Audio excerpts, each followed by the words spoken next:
Assalamualaikum warahmatullahi wabarakatuh. Nama saya Melawati Afriani dari Fakultas Keguruan dan Ilmu Pendidikan Guru Sekolah Dasar di Universitas Juanda Bogor. Video ini saya buat untuk memenuhi tugas ujian akhir semester mata kuliah Ilmu Pengetahuan Sosial bersama Ibu Irma Inesia Sri Utami, Master Pendidikan. Tema bidang kajiannya yaitu IPS sebagai kekuatan dalam praktik pengajaran di tengah pandemi COVID-19, dan bidang kajian yang saya pilih yaitu evaluasi pembelajaran IPS di SD. Kalian tahu tidak apa itu evaluasi?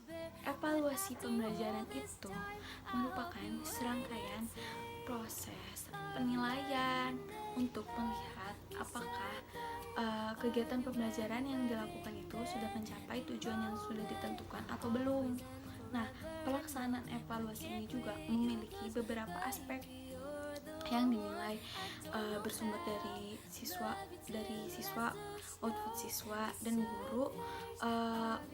Kemudian guru akan menganalisa bagian-bagian mana yang masih kurang atau bagian-bagian mana yang mengganggu pemahaman untuk siswa. Untuk melakukan evaluasi ini banyak hal yang harus dipahami oleh guru sebagai evaluator dalam proses pembelajaran. Nah, dimulai dari konsep, ruang lingkup, jenis instrumen evaluasi, dan langkah-langkah evaluasi yang harus diterapkan dengan kebutuhan sesuai di lapangan. Nah, oleh karenanya dalam hal ini kita akan membahas mengenai evaluasi pembelajaran sebagai penambah ilmu untuk kita semua. Kita akan mengetahui jenis-jenis evaluasi, lalu pengembangan instrumen evaluasi, dan juga penilaian yang berbasis kelas. Jadi di sini kita akan mengetahui beberapa macam jenis evaluasi. Yang pertama itu jenis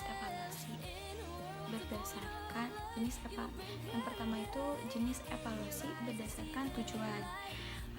Ada dari jenis evaluasi berdasarkan tujuan itu ada evaluasi diagnostik, ada evaluasi selektif, ada evaluasi penempatan, ada evaluasi formatif, ada evaluasi sumatif juga. Nah, jadi yang kedua itu ada evaluasi berdasarkan sasaran.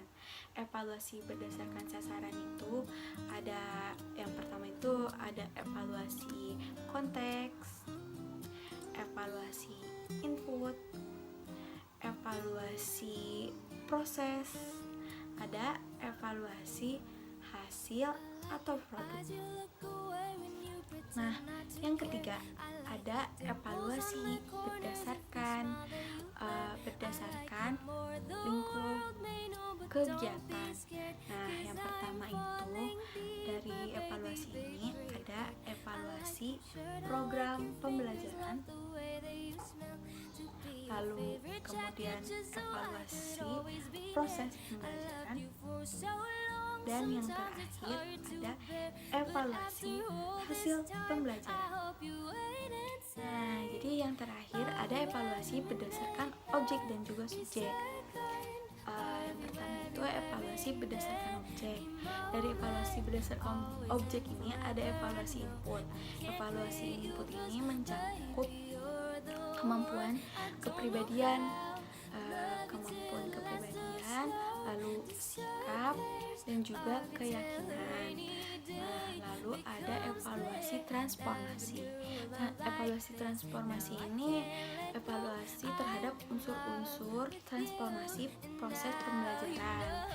Antara lain ada materi, media, dan juga metode. Lalu kemudian ada evaluasi output. Evaluasi output ini evaluasi terhadap lulusan yang mengacu pada ketercapaian hasil belajar. Lalu kemudian ada berdasarkan subjek. Nah, evaluasi yang berdasarkan subjek ini ada evaluasi internal. Evaluasi internal ini evaluasi yang berasal dari dalam. Misalnya, jadi evaluatornya itu sebagai orang dalam, misalnya itu guru. Nah, sedangkan evaluasi internal itu evaluasi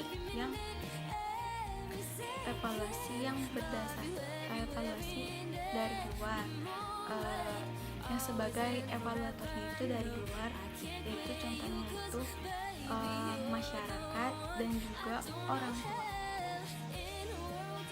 Sekarang kita akan membahas tentang pengembangan instrumen evaluasi jenis tes.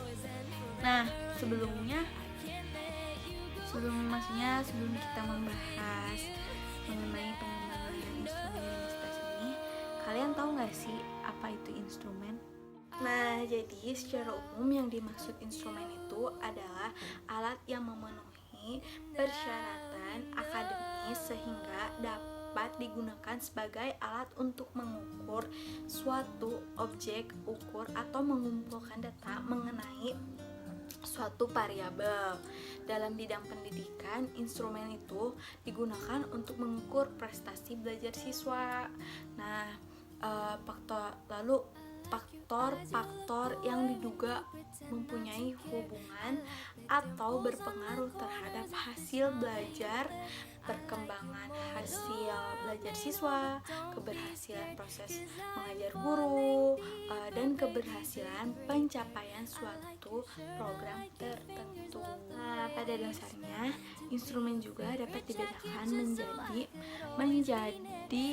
dua. Yang pertama itu ada tes dan juga non tes. Nah, kalau misalkan yang tes itu berdasarkan bentuk dan jenisnya, tes dibedakan menjadi dua, yaitu tes uraian dan juga tes objektif. Nah, sedangkan non tes terdiri dari observasi, wawancara, interview, angket, dan pemeriksaan dokumen, dan juga sosiometri. Nah, instrumen yang berbentuk tes bersifat formasi maksimum, sedangkan instrumen non tes bersifat performasi tipikal. Nah, yang pertama ada tes uraian atau esai. Nah, instrumen hasil belajar bentuk tes uraian memiliki banyak keunggulan, seperti mudah disusun, tidak memberi banyak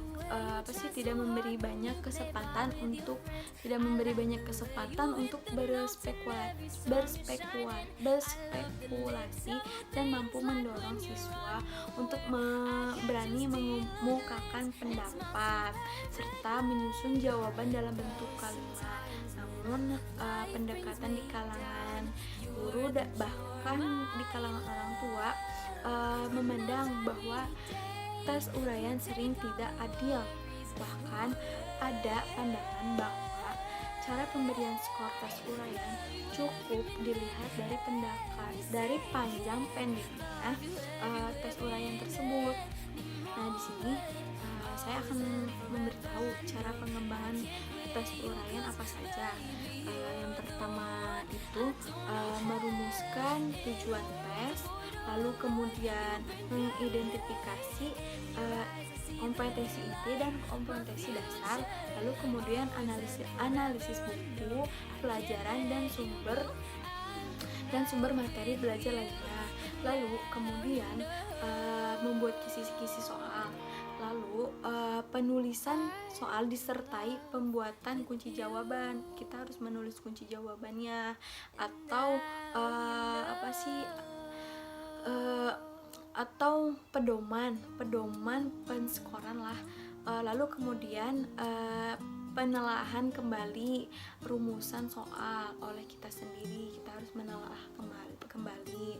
Lalu kemudian reproduksi tes terbatas, kemudian uji coba tes, lalu analisis hasil uji cobanya, lalu setelah itu kemudian direvisi. Nah, yang terakhir ada jenis tes objektif. Tes objektif ini adalah salah satu jenis tes belajar yang terdiri dari butir-butir soal. Nah, yang dapat kita jawab melalui kayak kita tuh milih salah satu jawabannya. Misalnya contoh soalnya itu soal pilihan ganda, benar atau salah. Terus kemudian bentuk tes objektifnya itu bentuk melengkapi juga kayak gitu. Ada cara pengembangan tes objektif. Yang pertama itu ada pokok soal harus dirumuskan secara jelas dan juga tegas. Lalu kemudian pokok soal jangan mengandung pernyataan yang bersifat negatif ganda. Lalu pilihan jawaban harus homogen dan logis ditinjau dari segi materi. Lalu kemudian panjang rumusan pilihan jawaban harus relatif sama. Lalu semua pilihan jawaban di atas benar atau salah, semua pilihan jawaban di atas salah. Nah, lalu kemudian pilihan jawaban yang berbentuk angka atau waktu harus disusun berdasarkan urutan besar kecilnya nilai, angka atau kronologis waktu. Lalu kemudian pengurutan angka dilakukan dari nilai yang paling kecil ke nilai angka paling besar. Lalu kemudian gambar grafik, tabel, diagram, dan juga sejenisnya yang terdapat pada soal harus jelas dan berfungsi. Butir soal juga jangan tergantung pada jawaban butir soal sebelumnya ya. Jadi jangan tergantung pada butir soal sebelumnya. Yang terakhir kita akan membahas tentang penilaian berbasis kelas. Jadi penilaian berbasis kelas merupakan suatu proses pengumpulan pelaporan dan penggunaan informasi tentang hasil belajar siswa dengan menerapkan prinsip-prinsip penilaian. Nah, pelaksanaan berkelanjutan, bukti-bukti otentik, akurat, dan konsisten sebagai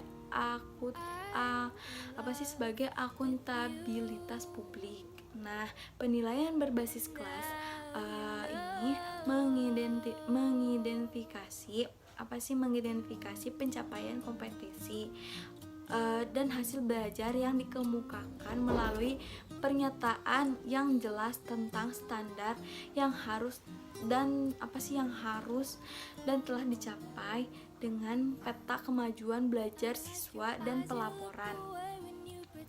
Lalu Puskur mendefinisikan penilaian berbasis kelas sebagai suatu kegiatan pengumpulan informasi tentang proses dan hasil belajar siswa yang dilakukan oleh guru bersangkutan. Jadi sehingga penilaian tersebut mengukur apa yang hendak diukur, lalu dan dari siswa guru menilai kompetisi dan hasil belajar siswa berdasarkan level pencapaian prestasi siswa. Lalu prinsip penilaian dalam PBK ini menunjukkan adanya perubahan cara pandang paradigma yang cukup mendasar tentang isi dan misi penilaian. Dalam pembelajaran tersebut terfokus pada 5 hal. Tahu nggak 5 hal itu apa? Yang 5 halnya itu apa? Kita simak ya, kita bahas ya. Jadi prinsip penilaian PBK itu menunjukkan adanya perubahan cara pandang atau paradigma yang cukup mendasar tentang isi dan misi penilaian dalam proses pembelajaran. Perubahan tersebut terfokus pada lima hal. Yaitu yang pertama ada tujuan penilaian paradigma lama, menekankan bahwa tujuan penilaian bersifat menghakimi dan memponis siswa. Tujuan penilaian berubah untuk mengetahui perkembangan belajar siswa. Lalu yang kedua ada pelaksanaan penilaian dalam paradigma. Dalam paradigma lama dipandang sebagai akhir dari satuan pembelajaran, tetapi dalam paradigma baru pelaksanaan penilaian terintegrasi dalam proses pembelajaran. Dalam proses pembelajaran. Lalu yang ketiga itu jenis penilaian dulu bersifat tertentu dan tunggal berubah menjadi bervariasi dan berkomprehensif. Hal ini berarti guru tidak boleh hanya menggunakan satu jenis penilaian, misalnya ulangan akhir semester saja, atau untuk menentukan keberhasilan pencapaian belajar siswa. Yang keempat, cara penilaian dalam paradigma lama hanya dilakukan oleh guru, sedangkan dalam paradigma baru penilaian itu kan harus melihat siswanya juga. Terus yang kelima itu penilaian yang dulu itu hanya digunakan untuk menentukan prestasi siswa. Bergeser kegunaannya yaitu untuk menentukan ketercapaian kompetensi siswa. Tes uraian terbatas itu dapat dipergunakan untuk mengevaluasi hasil belajar kompleks yang berupa kemampuan. Yang pertama itu kemampuan menjelaskan hubungan sebab akibat, melukiskan pengaplikasian prinsip-prinsip, mengajukan argumentasi yang relevan, lalu merumuskan hipotesis dengan tepat, lalu kemudian merumuskan asumsi yang tepat, melukiskan keterbatasan data. Sedangkan dalam tes uraian bebas tepat dipergunakan untuk mengevaluasi hasil belajar yang bersifat kompleks yang berupa kemampuan. Yang pertama itu kemampuan menghasilkan, menyusun dan menyatakan ide-ide. Lalu memadukan berbagai hasil belajar dari berbagai bidang studi. Kemudian yang terakhir merekayasa bentuk orisinal seperti mendesain sebuah eksperimen, mengevaluasi nilai suatu ide tersebut. Ada tes perbuatan. Tes perbuatan itu penilaian tindakan atau tes praktik yang secara efektif dapat dimanfaatkan untuk kepentingan pengumpulan berbagai informasi tentang bentuk-bentuk perilaku yang diharapkan muncul dalam diri peserta didik. Alat yang dipergunakan adalah lembar pengamatan. Tes perbuatan juga dapat dipergunakan untuk menilai mutu satuan pekerjaan yang selesai dikerjakan, keterampilan dan ketepatan menyelesaikan suatu pekerjaan. Nah, tes perbuatan itu contohnya kayak tes olahraga, tes poli kayak gitu. Terus juga tes drama kita di sekolah suka ada kayak gitu kan. Nah, itu contoh-contoh terakhir ada tes lisan. Jadi tes lisan itu penilaian dalam bentuk lisan digunakan untuk mengevaluasi hasil belajar dalam bentuk kemampuan mengemukakan ide-ide pendapat secara lisan bagi bidang-bidang studi yang menuntut keterampilan untuk berhubungan dengan orang lain. seperti pengetahuan sosial misalnya. Tes lisan masih memiliki kedudukan yang cukup penting. Untuk melaksanakan tes lisan diperlukan alat-alat tes yang berupa soal-soal lisan.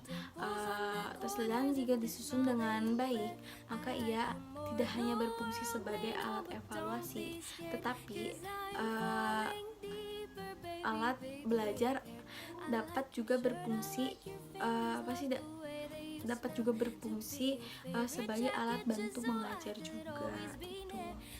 Terus tujuannya apa sih? Tujuan adanya penilaian berbasis kelas itu kan untuk tujuan umum penilaiannya itu untuk memberikan penghargaan terhadap pencapaian hasil belajar peserta didik itu, dan memperbaiki program dan kegiatan pembelajaran juga. Sekian pemaparan materi yang saya sampaikan. Kurang lebihnya mohon maaf. Saya juga ucapkan terima kasih kepada orang-orang yang sudah memberikan saya semangat dalam menyelesaikan video ini. Semoga video ini bermanfaat untuk semuanya. Terima kasih.